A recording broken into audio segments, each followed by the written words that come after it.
வராகி பக்தர்கள் அனைவருக்கும் வணக்கம். இது நம்ம ஆதி வராகி யூடியூப் சேனல். வராகி அன்னையோட அருள் பரிபூர்ணமா எல்லாருக்குமே கிடைக்கணும்னு மனசார பிரார்த்தனை செஞ்சுக்கிட்டு நாம இந்த பதிவை ஆரம்பிக்கலாம். இன்னைக்கு பிப்ரவரி மாசம் 20ஆம் தேதி செவ்வாய்க்கிழமை ஏகாதேசி திதி. இந்த ஏகாதேசி திதி பெருமாளோட வழிபாட்டுக்கு உகந்த நாள். அடுத்ததா இன்னைக்கு நமக்கு செவ்வாய்க்கிழமை. இந்த செவ்வாய்க்கிழமை பாத்தீங்கன்னா முருகப்பெருமானோட வழிபாட்டுக்கு உகந்த நாள். அந்த வகையில முருகப்பெருமான் மற்றும் பெருமாளோட பரிபூரணமான அருள் நமக்கு முழுமையா கிடைக்கிறதுக்கு இன்னைக்கு நாம செய்ய வேண்டிய எளிமையான பரிகாரங்களை பத்தி தான் இந்த பதிவுல நான் உங்களுக்கு சொல்ல போறேன். இந்த வீடியோல 2 விதமான பரிகாரங்களை பத்தி நான் உங்களுக்கு சொல்ல போறேன். ஒன்னு, முருகப்பெருமான நினைச்சு நம்ம வீட்டுல எளிமையான முறையில நாம செய்ய வேண்டிய வழிபாடு. ரெண்டாவது பாத்தீங்கன்னா பணத்தை ஈர்க்கிறதுக்கு நம்ம கையில எழுத வேண்டிய ஒரு நம்பரை பத்தியும் நான் உங்களுக்கு சொல்ல போறேன். இந்த ஏஞ்சல் நம்பர் பாத்தீங்கன்னா பெருமாளுக்கு உரியதுன்னே சொல்லலாம். அந்த வகையில இந்த ஏஞ்சல் நம்பர் என்ன, முருகப்பெருமான நினைச்சு நம்ம வீட்லயே எளிமையான முறையில நாம செய்ய வேண்டிய அந்த வழிபாடு என்னன்னு இப்ப நான் உங்களுக்கு சொல்றேன். முதல்ல நம்ம வீட்டுல முருகப்பெருமான நினைச்சு நாம செய்ய வேண்டிய அந்த எளிமையான வழிபாடை பத்தி பார்க்கலாம். இந்த வழிபாடை யாரெல்லாம் செய்யலாம்னு பாத்தீங்கன்னா, எனக்கு எந்த ஒரு நல்லதுமே நடக்க மாட்டேங்குது, எப்பயுமே ஏதாவது ஒரு கெட்டது நடந்துகிட்டே தான் இருக்கு, கஷ்டத்துக்கு மேல கஷ்டத்தை அனுபவிச்சுட்டு இருக்கோம், இந்த கஷ்டத்துக்கெல்லாம் ஒரு விடிவு காலமே பிறக்காதான்னு சொல்லி நினைச்சுக்கிட்டு இருக்கிறவங்க எல்லாருமே இந்த வழிபாடை செய்யலாம். இன்னும் சொல்ல போனா செய்வினை பாதிப்புகள்ல இருந்து விடுபடுறதுக்காகவும் இந்த வழிபாடை நீங்க செய்யலாம். சிம்பிளா இப்ப நான் ஒரு தண்ணீரை பத்தி உங்களுக்கு சொல்ல போறேன். இந்த தண்ணீரை உங்க வீடு ஃபுல்லா நீங்க தெளிச்சு விட்டாலே போதும். உங்க வீட்டுல இருக்கக்கூடிய கெட்ட சக்திகளும் செய்வினை பாதிப்புகளும் முழுமையா தீரும். இது என்ன வழிபாடு, அந்த தண்ணீர் என்னன்னு இப்ப நான் உங்களுக்கு சொல்றேன். இந்த தண்ணீரை நம்ம வீட்டுல தெளிக்கிறதன் மூலமா நமக்கு நல்ல ஒரு பாதுகாப்பு கிடைக்கும். ஒரு சிலருக்கெல்லாம் குலதெய்வ கட்டு இருக்கும்னு சொல்லுவாங்க. அதாவது குலதெய்வம் வீட்டுக்குள்ள வராம வீட்டு வாசல்லையே நிக்கக்கூடிய சூழ்நிலை இருக்கும். குலதெய்வ கட்டுக்களை கூட உடைக்கக்கூடிய சக்தி இந்த தண்ணீருக்கு இருக்கு. உங்களுக்கு எவ்வளவு பெரிய கஷ்டம் இருந்தாலும் சரி, குலதெய்வ கட்டு இருந்தாலும் சரி, செய்வினை பாதிப்புகள் இருந்தாலும் சரி, அது உடனடியா சரியாகிறதுக்கு இப்ப நான் சொல்ற மாதிரி நீங்க இன்னைக்கு சாயங்காலம் செய்யுங்க. இப்போ இந்த வழிபாட சுத்தமா இருக்கிறவங்க மட்டும்தான் செய்யணும். பிறப்பு தீட்டு இறப்பு தீட்டு இருக்கிறவங்க செய்ய வேண்டாம். பெண்களுக்கு மாதவிடாய் சமயமாய் இருந்தா செய்ய வேண்டாம். அதே மாதிரி இன்னைக்கு நீங்க அசைவம் சாப்பிட்டு இருந்தாலும் இந்த வழிபாட செய்ய வேண்டாம். இந்த வீடியோவை பாக்குறதுக்கு முன்னாடி, அப்படி இல்லைன்னா தெரியாம நீங்க அசைவம் சாப்பிட்டு இருந்தீங்கன்னா சாயங்காலம் இந்த வழிபாட செய்யறதுக்கு முன்னாடி ஒரு தடவை தலைக்கு குளிச்சுட்டு அதுக்கப்புறமா இந்த வழிபாட நீங்க செய்யுங்க. சாயங்காலம் 5 மணிக்கு மேல நைட்டு 8 மணிக்குள்ள இருக்கக்கூடிய இடைப்பட்ட நேரத்துல இந்த வழிபாட நீங்க செய்யுங்க. இன்னைக்கு இந்த வழிபாட செய்ய முடியாத சூழ்நிலையில இருக்கிறவங்க வேற எப்பெல்லாம் செய்யலாம்னு பாத்தீங்கன்னா, முருகப்பெருமானோட வழிபாட்டுக்கு உகந்த நாட்கள்ல எல்லா நாள்லயும் நீங்க செய்யலாம். அதாவது செவ்வாய்க்கிழமை, மாசம் வரக்கூடிய சஷ்டி திதி, கிருத்திகை நட்சத்திரம், விசாக நட்சத்திரம், இந்த மாதிரியான நாட்கள்ல இந்த வழிபாட நீங்க செய்யலாம். அதே மாதிரி இந்த வழிபாட இன்னைக்கு ஒரு நாள் மட்டும் செஞ்சா போதுமான்னு கேட்டீங்கன்னா, தொடர்ந்து ஒவ்வொரு செவ்வாய்க்கிழமைகள் இந்த வழிபாட செய்யறது உங்களுக்கு நல்ல பலன்களை கொடுக்கும். இன்னைக்கு நீங்க இந்த வழிபாட செஞ்சு நல்ல மாற்றங்கள் உங்களுக்கு ஏற்படுறத நீங்க உணர்ந்தீங்கன்னா தொடர்ந்து ஒவ்வொரு செவ்வாய்க்கிழமையிலுமே இந்த வழிபாட செய்யுங்க. இப்போ தேவையான பொருட்களை நான் உங்களுக்கு சொல்றேன். ஒரு கைப்பிடி அளவுக்கு நமக்கு விபூதி தேவைப்படும். அடுத்ததா ஒரு டம்ளர்ல தண்ணீர் நமக்கு தேவைப்படும். இது 2 மட்டும்தான் நமக்கு தேவையான பொருட்கள். இப்ப நான் சொன்ன டைம்ல நீங்க உங்க பூஜை அறைய ரெடி பண்ணிக்கோங்க. பூஜை அறையில இருக்கக்கூடிய முருகப்பெருமானோட திருவுருவ படத்துக்கு பூக்களால அலங்காரம் பண்ணிக்கோங்க.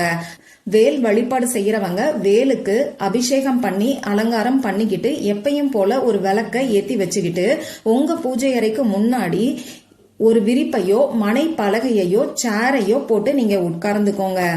இப்போ நீங்க எடுத்து வச்சிருக்கக்கூடிய விபூதிய, அதாவது பூஜைக்காக பயன்படுத்தக்கூடிய எச்சில் படாத தட்டிலையோ கிண்ணத்திலையோ ஒரு கைப்பிடி அளவுக்கு விபூதியை எடுத்து இத உங்களுக்கு முன்னாடி வச்சுக்கோங்க. ஒரு டம்ளர் தண்ணீரையும் உங்களுக்கு முன்னாடி நீங்க வச்சுக்கோங்க. இந்த டம்ளரும் எச்சில் படாத டம்ளரா பார்த்து எடுத்துக்கோங்க. பூஜைக்காக பயன்படுத்தக்கூடிய டம்ளரை நீங்க தாராளமா எடுத்துக்கலாம்.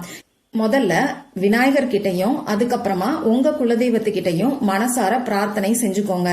அடுத்ததா முருகப்பெருமான் கிட்ட பிரார்த்தனை செஞ்சுக்கோங்க. உங்களுக்கு இருக்கக்கூடிய கஷ்டம் எல்லாத்தையும் சொல்லி அதுக்கு உடனடியா தீர்வு கிடைக்கணும்னு சொல்லி பிரார்த்தனை செஞ்சுக்கோங்க. செய்வினை பாதிப்புகள் இருக்கிறவங்க செய்வினை கோளாறுகள் நீங்கணும்னு சொல்லி பிரார்த்தனை செஞ்சுக்கோங்க. ரொம்ப நாளா 2-3 சகோதரிகள் செய்வினை கோளாறு நீங்கிறதுக்காக பரிகாரம் சொல்லுங்கன்னு சொல்லி கேட்டிருந்தீங்க. இப்படி கேட்டிருந்தவங்க இப்ப நான் சொல்ற மாதிரி தவறாம செஞ்சுக்கோங்க. இந்த வீடியோவை லேட்டா பாத்தீங்கன்னா கூட அடுத்த வாரம் வரக்கூடிய செவ்வாய்க்கிழமையில இந்த வழிபாடை நீங்க செய்யுங்க.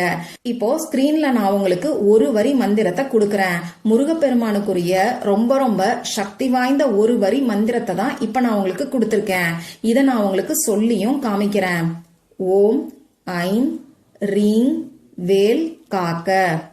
ஓம் ஐம் ரீங் வேல் காக்க. ஓம் ஐம் ரீங் வேல் காக்க. இதுதான் அந்த மந்திரம். இந்த மந்திரத்தை 108 முறை சொல்லுங்க. 108 முறை சொன்னதுக்கு அப்புறமா முருகப்பெருமான் கிட்ட திரும்பியும் ஒரு தடவை பிரார்த்தனை செஞ்சுக்கிட்டு உங்க வழிபாட நீங்க நிறைவு செஞ்சுக்கோங்க. இந்த வழிபாட செய்ய ஆரம்பிக்கிறதுக்கு முன்னாடி உங்களால முடிஞ்ச நெய்வேத்தியம் ஏதாவது வச்சுட்டு இந்த வழிபாட நீங்க செய்யறதுக்கு ஆரம்பிங்க. நெய்வேத்தியம்னு சொல்லும் போது ஒரு டம்ளர் பால் கூட நீங்க நெய்வேத்தியமா வைக்கலாம். ட்ரை ஃப்ரூட்ஸ், டைமண்ட் கல்கண்டு, செவ்வாழை பழம், இந்த மாதிரி உங்ககிட்ட என்ன இருக்கோ அதை நீங்க நெய்வேத்தியமா வச்சுக்கோங்க. இப்ப இந்த வழிபாட முடிச்சதுக்கு அப்புறமா அந்த விபூதி, அதாவது ஒரு கைப்பிடி அளவுக்கு விபூதியை எடுத்து வச்சிருப்பீங்க. அதுல இருந்து 1/2 ஸ்பூன் அளவுக்கு விபூதியை எடுத்து அந்த தண்ணீர்ல போட்டு நல்லா மிக்ஸ் பண்ணிக்கோங்க. மிச்சம் இருக்கிற விபூதியை தனியா ஒரு டப்பால வச்சுக்கோங்க. இந்த விபூதியை டெய்லியும் மறக்காம நீங்களும் உங்க வீட்டுல இருக்கிறவங்களும் நெத்தியில வச்சுக்கோங்க. குளிச்சதுக்கு அப்புறம் நெத்தியில இந்த விபூதியை வச்சுக்கோங்க. இப்ப தண்ணீர்ல 1/2 ஸ்பூன் அளவுக்கு விபூதியை போட்டு நம்ம கலந்து வச்சிருக்கோம். இந்த விபூதியை உங்க வீடு ஃபுல்லா தெளிச்சு விடுங்க. எந்த ஒரு மூளையையும் விடாம, அதாவது உங்க வீட்டுல இருக்கக்கூடிய சின்ன சின்ன இடத்துல கூட இந்த தண்ணீரை தெளிச்சு விடுங்க. சொதன்னு நிறைய தெளிச்சு விடணுங்கிற அவசியம் கிடையாது. லேசா தெளிச்சு விட்டா கூட போதும். ஆனா எல்லா மூளை முடுக்குகள்லையும் மறக்காம தெளிச்சு விடுங்க. அதே மாதிரி உங்க வீட்டோட நிலைவாசல் கதவு இருக்கு இல்லையா, அந்த கதவுலையும் அந்த நிலைவாசல் படிக்கிட்டையும் கால் படாம ஓரமா தெளிச்சு விடுங்க.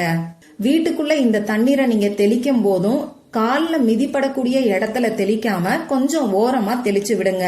இவ்வளவுதான் நீங்க செய்ய வேண்டியது. இந்த தண்ணீரை வேஸ்ட் பண்ணிராதீங்க. எந்த அளவுக்கு உங்க வீட்டுல தண்ணீர் தெளிக்க முடியுமோ அதுக்கு தகுந்த மாதிரி சின்ன டம்ளர்லயோ அப்படி இல்லைன்னா சின்ன கிண்ணத்துலயோ தண்ணீரை நீங்க எடுத்துக்கோங்க. நிறைய தண்ணீரை எடுத்துட்டு வீட்டுல தெளிக்கிறதுக்கு இடம் இல்லைன்னு சொல்லி தயவு செஞ்சு கீழே ஊத்திராதீங்க. முருகப்பெருமானோட பரிபூரணமான அருள் கிடைச்சு உங்க வாழ்க்கையில இருக்கக்கூடிய கஷ்டங்கள் எல்லாமே தீர்றதுக்கு நம்பிக்கையோட இந்த வழிபாட செஞ்சு பாருங்க. சரி, இப்ப நாம ஏகாதேசிக்கான பரிகாரத்தை பார்க்கலாம். பெருமாளோட பரிபூரணமான அருள் கிடைக்கிறதுக்கு இப்ப நான் சொல்ல போற நம்பரை உங்க கையில நீங்க இன்னைக்கு எழுதிக்கிட்டாலே போதும். இது பூஜை இல்லாத, வழிபாடு இல்லாத ஒரு முறை.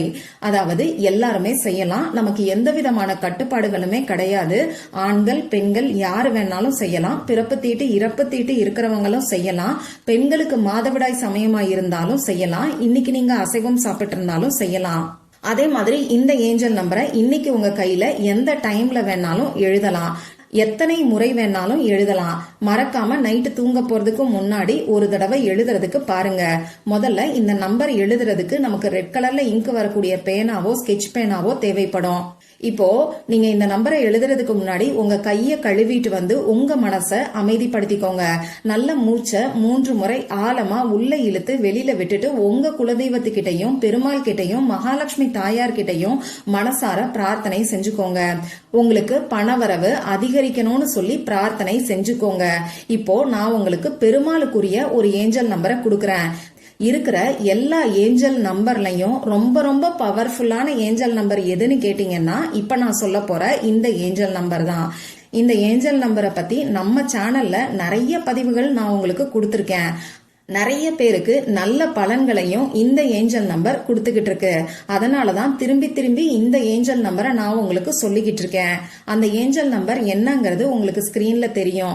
எந்த இடத்துல எழுதணும்னு பாத்தீங்கன்னா, நீங்க வலது கை பழக்கம் உடையவரா இருந்தீங்கன்னா லெப்ட் ஹேண்ட்ல இடது கையோட வாட்ச் கட்டக்கூடிய இடத்துல எழுதிக்கோங்க.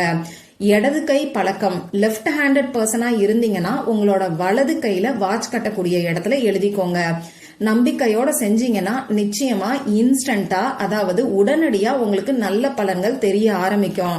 இந்த பதிவு உங்களுக்கு பிடிச்சிருந்தா லைக் பண்ணிட்டு உங்க ஃப்ரெண்ட்ஸ் அண்ட் ஃபேமிலி கூட ஷேர் பண்ணுங்க. இந்த மாதிரி அந்தந்த நாளுக்கும் நேரத்துக்கும் திதிக்கும் உரிய வழிபாடுகளையும் பரிகாரங்களையும் நீங்க மிஸ் பண்ணாம தெரிஞ்சுக்கிறதுக்கு நம்ம சேனலை மறக்காம சப்ஸ்கிரைப் பண்ணிட்டு பக்கத்துல இருக்கக்கூடிய பெல் ஐக்கானையும் பிரஸ் பண்ணிக்கோங்க. மற்றும் ஒரு பயனுள்ள பதிவுல நாம சந்திக்கலாம். நன்றி.